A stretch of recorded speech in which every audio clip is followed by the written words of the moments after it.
สบายดีพี่น้องสบายดีFCทุกท่านพี่น้องสบายดีสมองสบอนพอๆกันคือเก่าพี่น้องสองน้องอลินมาอีกแล้วพี่น้องมายโสธรคือเก่าพี่น้องเลยหลังจากขึ้นไปงานกลับบ้านไปงานศพพ่อเฒ่าเนาะหลังจากกลับบ้านไปงานศพพ่อเฒ่า แล้วจากงานศพก็เป็นไข่พี่น้องเลยไปไข่2-3 มือลุกได้ก็มาเลยพี่น้องเลยตอนนี้ก็ยังไออยู่ลุกได้ก็มาเลยมาเหตุงานเลยพี่น้องเลยอยู่ยโสหมองเก่าพี่เลยพี่น้อง อยู่ยโสอยู่อำเภอเริงนกทานี่แหละพี่น้องเลยมาสู่เวียกสู่งานต่อพี่น้องมาฮอดกะตื่นเช้ามากะมารีวิวให้เบิ่งเนาะเราสิขึ้นไปเบิ่งกันพญานาคก่อนพี่น้องว่าเพิ่นแล้วหรือบ่เนาะเพิ่นเฮ็ดพญานาคสีทองนะพี่น้องเลย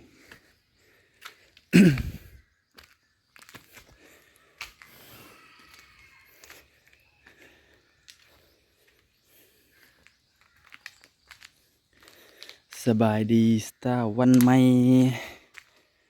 วันเดือนเมษาพี่น้องเลยมีเขียดตะปาที่บนในอ่างน้ำ แต่อันนี้เพิ่นเห็ดอ่างบัวได้พี่น้องครับมีป่ามีนะครับนี่ไปได้ตัวเด็ดเด้แบบนี้เนาะย่างไปเนี่ยย่างเลาะวัดนี่ก็บ่ได้ตัวเด็ดก็บ่เนาะเฮาก็ได้3 ตัวตรงแล้วตัวแดงจึงครึ่งแบบเป็นอะไรเนาะ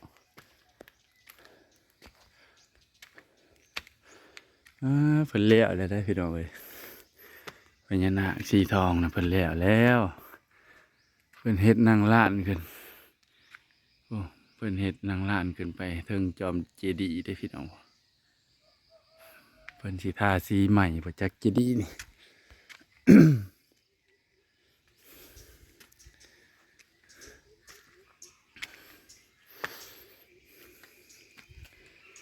ทางขึ้น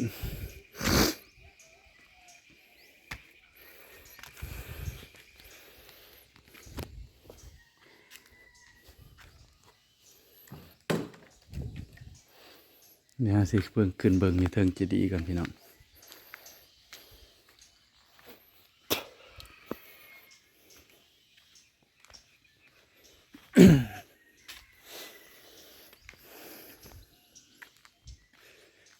เส้นเป็นทางนะพี่น้อง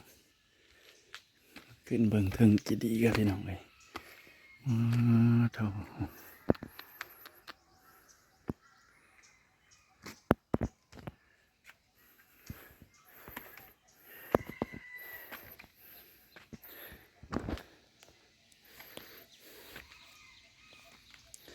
เป็นเอาไม้ยูคาเนาะ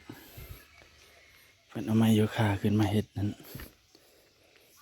นางล้านได้พี่น้องเลยพี่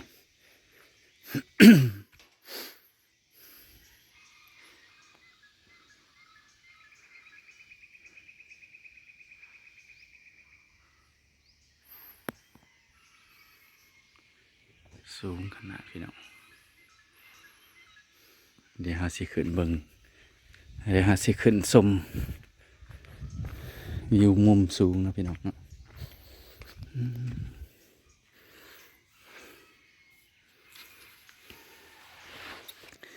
หาทางขึ้นกัน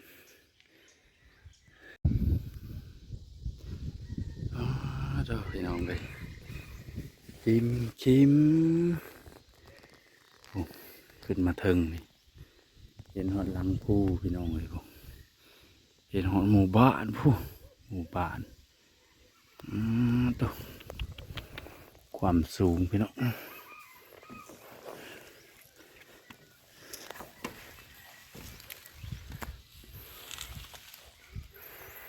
สูงพี่น้องเลย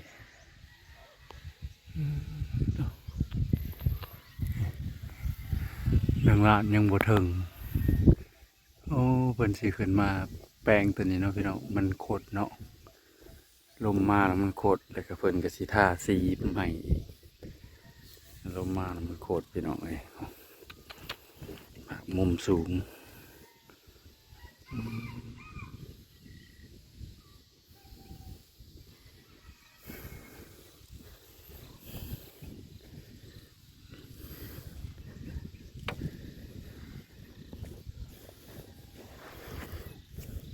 สั้นๆได้พี่น้องขึ้นมาสูงก็ได้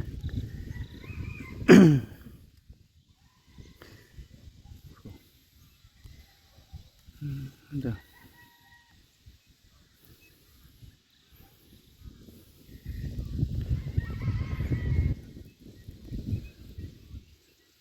ถึงผู้ก็ยิ่งสูงขึ้นไปอีกเลยพี่น้องโอ้ยิ่งสูงผู้ก็จะว่าอันหลังผู้ข้างผู้เบื้องนั่นนะยังมีอัน วัดอีกพี่น้องยังมีวัดอีกวัดหนึ่งแต่เลยนะพี่น้องหลังคาที่เฮาเฮ็ดเนาะนี่เลี้ยวลงไป ลงมารอบนี่ก็สีมุ่งเลยพี่น้องลงมารอบนี่ก็สีมุ่งพี่น้องโอ้นะพี่น้องแดดกำลังออกพี่น้องภูแต่ละภูหมอกจะกล้องเฮาก็บ่อยากสู่แสงแดดปานใดพี่น้องเลย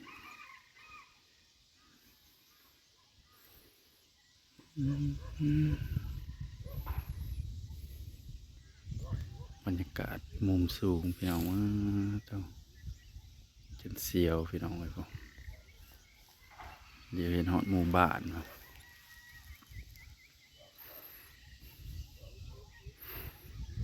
หมู่บ้านทุกคนหมู่บ้านอีกหมู่บ้านหนึ่งอยู่พี่หลายหมู่บ้านพี่น้องเลย วัดเดียวนะมีอยู่หมู่บ้านเดียวนะมีอยู่6 วัดว่าซั่นหมู่บ้านเดียวนี่หมู่บ้านสีแก้วนี่พี่น้องนี่หมู่บ้านสีแก้วนี่มีอยู่6 วัดได้พี่น้องเลยหมู่บ้านเดียวมีอยู่6 วัด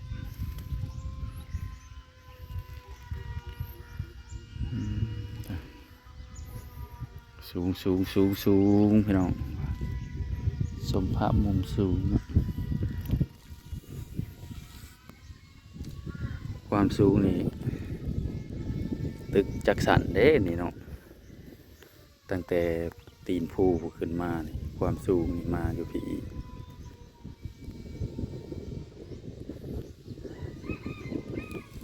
อันนี้ยังบ่ทันถึงสุดเด้นี่พี่น้อง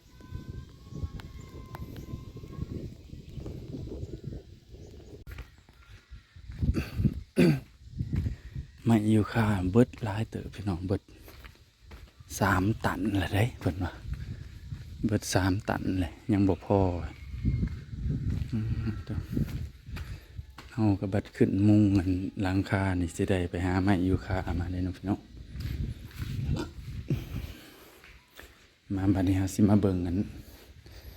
นี้บัดนี้สิมาเบิ่งเพิ่นแล้วละบ่พญานาคเพิ่นแล้วสำเร็จเสร็จสิ้นสำใดนี่อ๋อเหลือแต่ปูกระเบื้องนี่พี่น้องนี่ปูกะโลนี่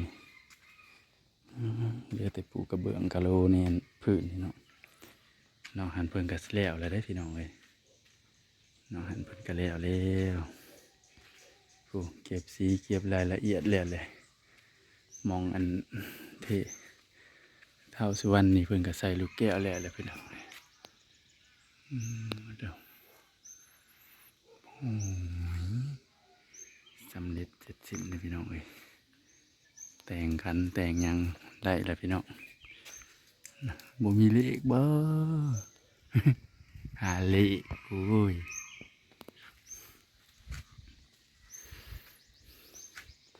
พญ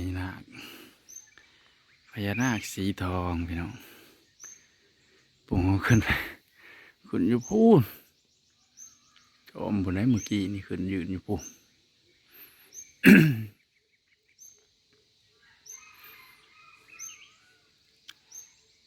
ความสูงพี่น้องเลยนั่นต่อพญานาคสีทอง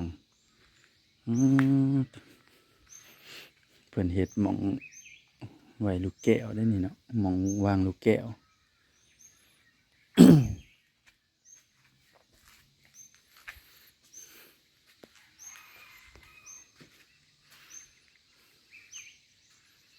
สำเร็จเนี่ยพี่น้องเลยแล้วเห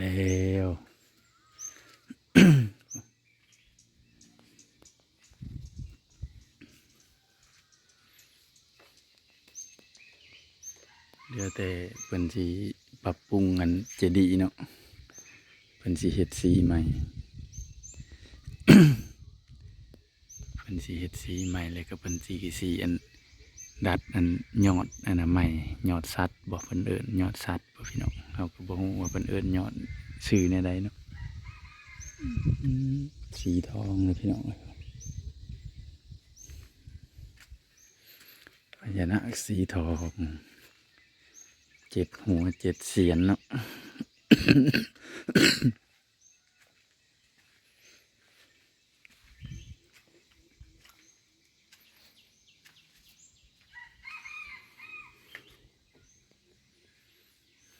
บรรยากาศพี่น้องเอ้ย